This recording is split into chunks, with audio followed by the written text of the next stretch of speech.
So up to this point, we've talked about the pigeonhole principle. We talked about the generalized pigeonhole principle. Now, I want to show you a reformulation that generalizes over the generalized pigeonhole principle. It's called the averaging principle.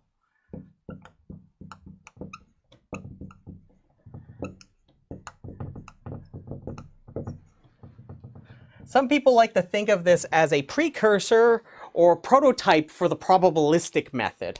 So if you ever heard of that before, this is going to feel like kind of like a baby step towards that. So we're going to consider a reformulation.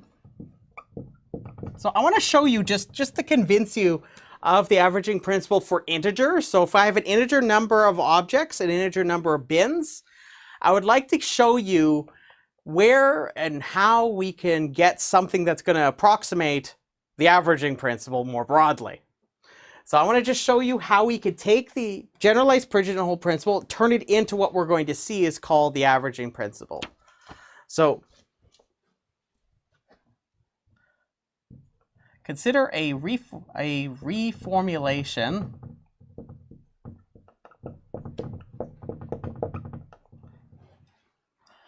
of our previous counting concepts from the pigeonhole. Now, suppose that we're given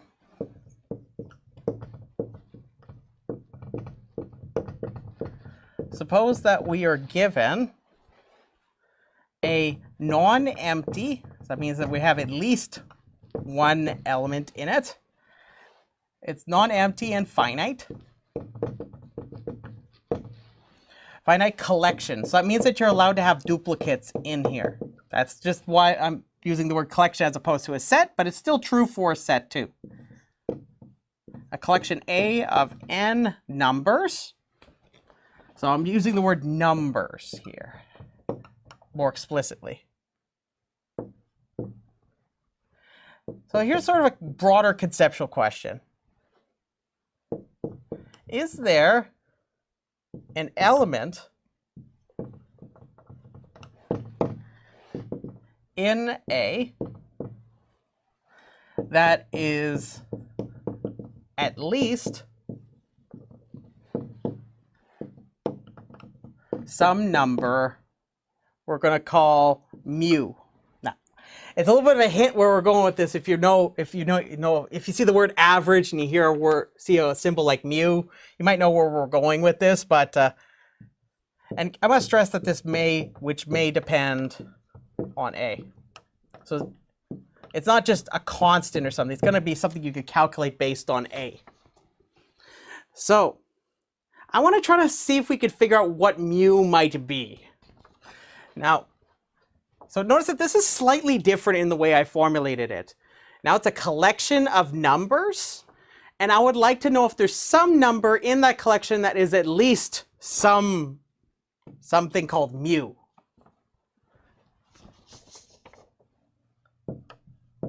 So let's try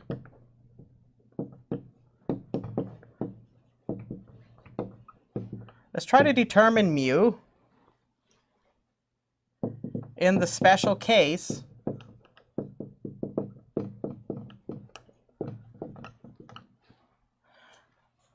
when A has positive integers.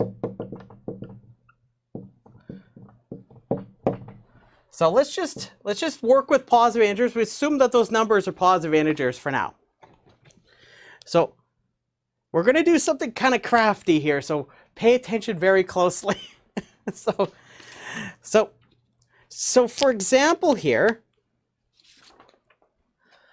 suppose that I give you a collection like this, 3, 2, and 5. Some people call that a tuple. So it's a 3 tuple. It has 3 numbers in it. These are all positive integers. And I'm going to try to come up with a way to figure out that there's some number at least that depends on A. So there's going to be something in here that I could guarantee is at least mu. So watch this carefully. I'm going to visualize this a little bit differently than I would otherwise. I'm going to view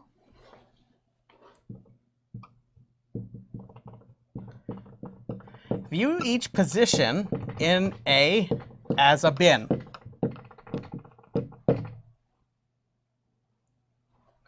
So for example, there I have three objects. Sorry, not three objects, 3 bins. One for each position. I have 3 positions, 3 bins. So I want to view each one of them as a bin. Now, each number A in A itself in the collection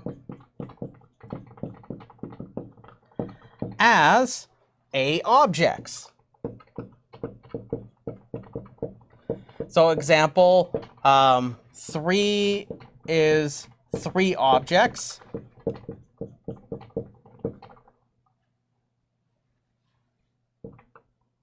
So when all of A is considered,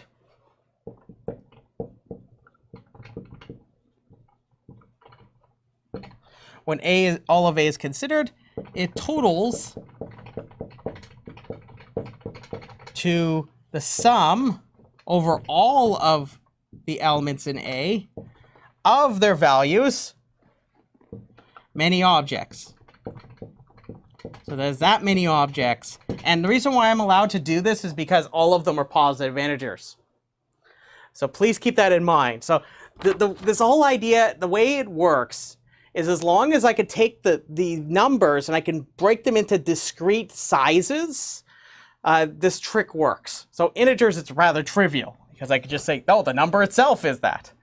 So what I'm trying to say, and let me try to visualize this, is 3 is like having 3 objects. 2 is like having 2 objects. 5 is like having 5 objects. And now these might occupy these bins as a potential placement of where these values could be. If I were like a Skeksis or something, like for the Dark Crystal, I would say this is the essence of the numbers. So what we're going to do is we're going to drain the essence from the numbers by taking all of these and bucketing them all up into one big super bucket. Now, it's not a bucket like these. These are bins.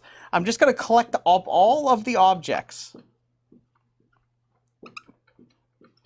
And since this actually adds up to 10, we should have 1, 2, 3, 4, 5, 6, 7, 8, 9, 10. So there's 10 objects in total.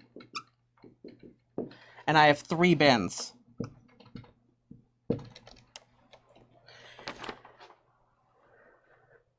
So now, how many, so if I look at this in terms of this, now I have 10 objects, 3 bins. If I were to imagine, like of how some Skeksis, I could like take the life force from one and just give it to another, and say one of these bins, like I drained the essence from one of these and I put it in one of these bins. What can I say about there being, like for one of these bins, for some bin, if I have 3 bins and 10 objects, how many must be at least in some bin?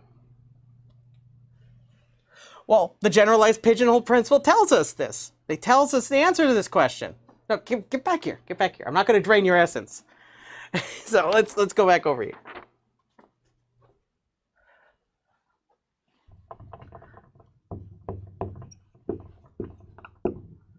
So the generalized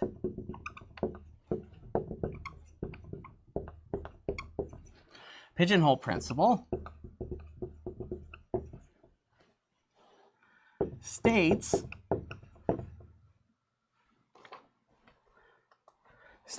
some bin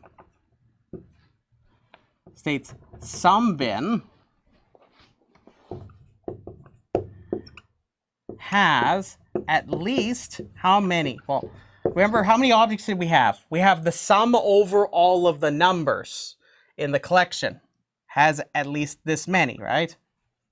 So that's how many objects I have. This is how many bins I have.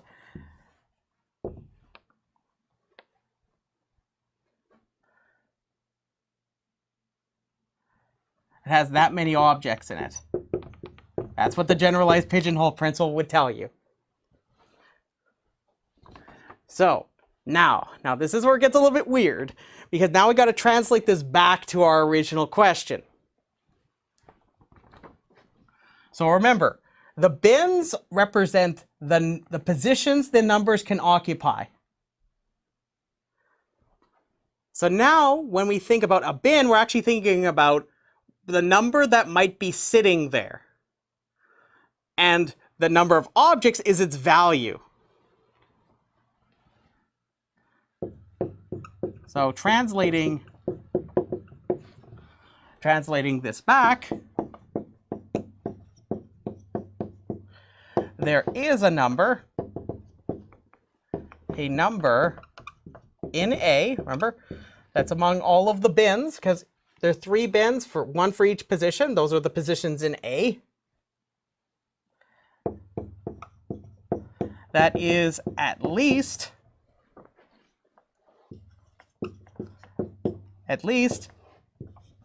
what we have above. But this is the ceiling of this, right? You would agree with me, I could just drop the ceiling and the value either stays the same or it gets smaller, right? So I'm just going to write it like this to make it a little easier for us to parse what's going on.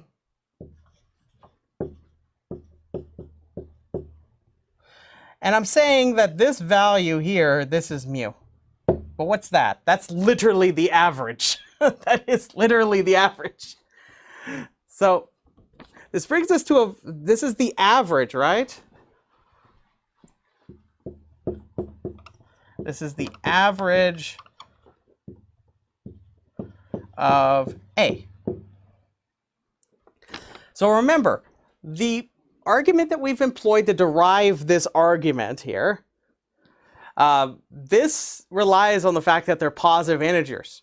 You could actually prove a statement that's far more general using the same kind of techniques we've actually used for the pigeonhole principle, and this will work even for real numbers. So if I give you n positions in my collection and the numbers are real numbers, then I could still prove that actually there's going to be some element or some number in the collection that's going to be at least the average.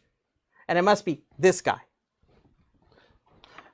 Likewise, you can actually prove also another fact, and this is what makes it sort of a neat concept other than just the pigeonhole principle, is that there's also an element that is at most the average.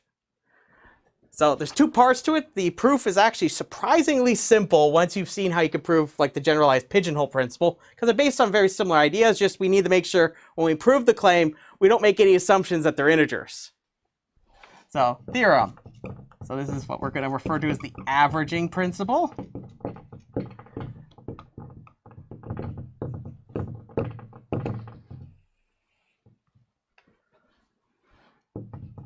So given a non-empty and finite collection A of n numbers, my proof will presume that they're real numbers, but you'll find that the arguments, as long as you're, this should be fine enough for us, of n real numbers, the average of A is mu, which is going to be equal to 1 over n times the sum over all of the elements in A of A. So here's what the real heart of the averaging principle is about. There exists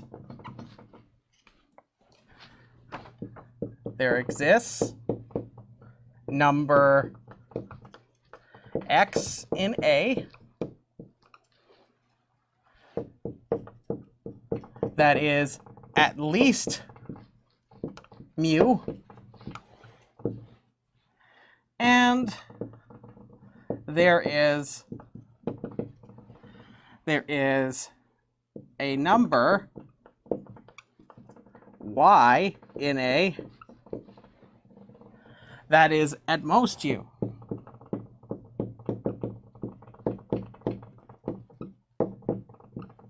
At most mu. I must stress as an important note that x could be equal to y. So x and y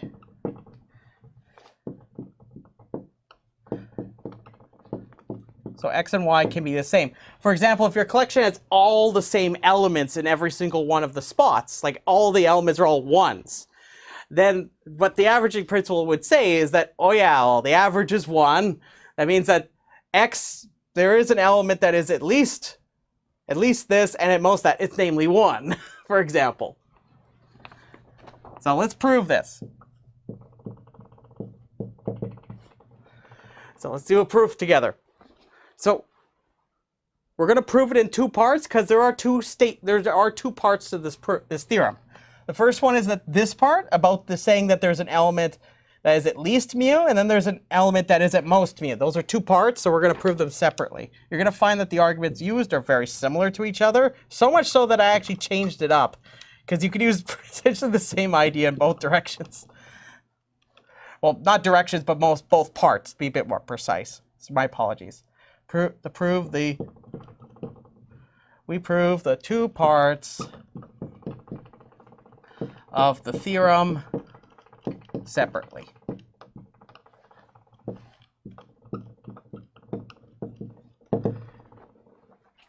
So the question is, which one should we go for first?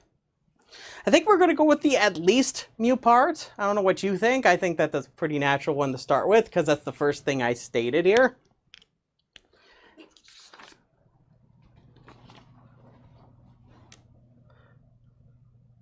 So first part. First, we prove there is a number that is at least mu. So now we're going to use contradiction because it makes things a little bit fun with us. So I'm going to assume otherwise. Then that means something. I want you to think about what that means. So we're going to assume otherwise for the sake of a contradiction. So assume otherwise. So assume we're otherwise. So it says that there exists a number that is at least mu. That means that every number has to be what? At most. Or at most? Or is it what? It's less than mu. Right? If it was equal to mu, then it's at least mu. That means that every number has to be less than mu.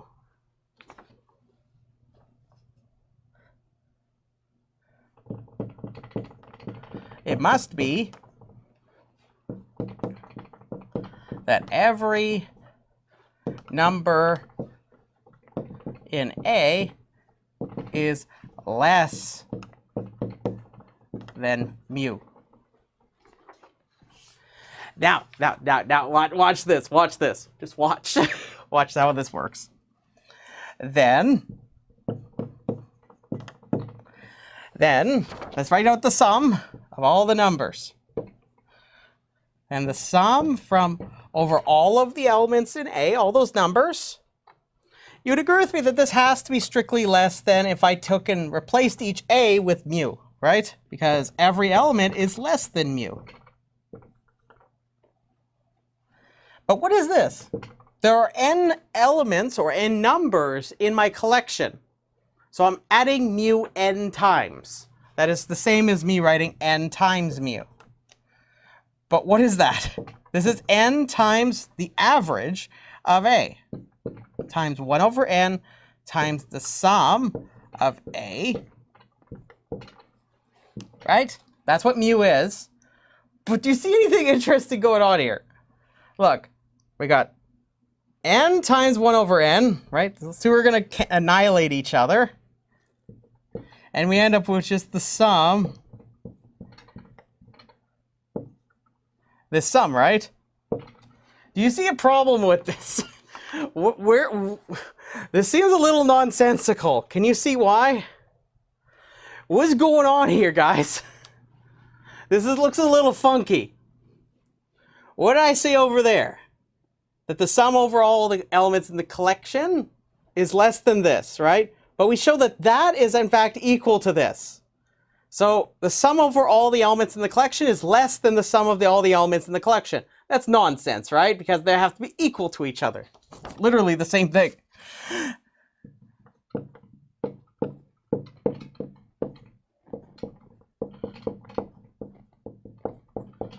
Which is a contradiction. That's not possible. Now that brings us to the second part. We're going to use the same strategy. Now I must stress you don't have to go about this way, but you'll find that this is just as fun. I'm just going to write it like this, just to change it up. Next, we prove that there is an element. There's an element or number. Let's write number, just to be a bit more precise about our language. There is a number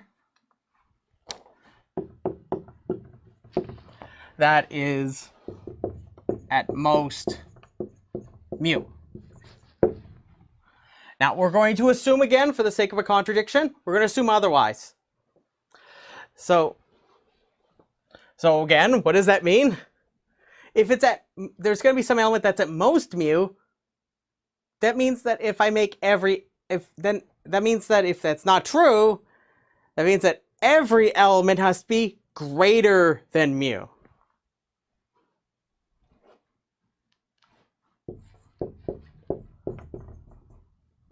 Assume otherwise, then every number in A is greater than mu.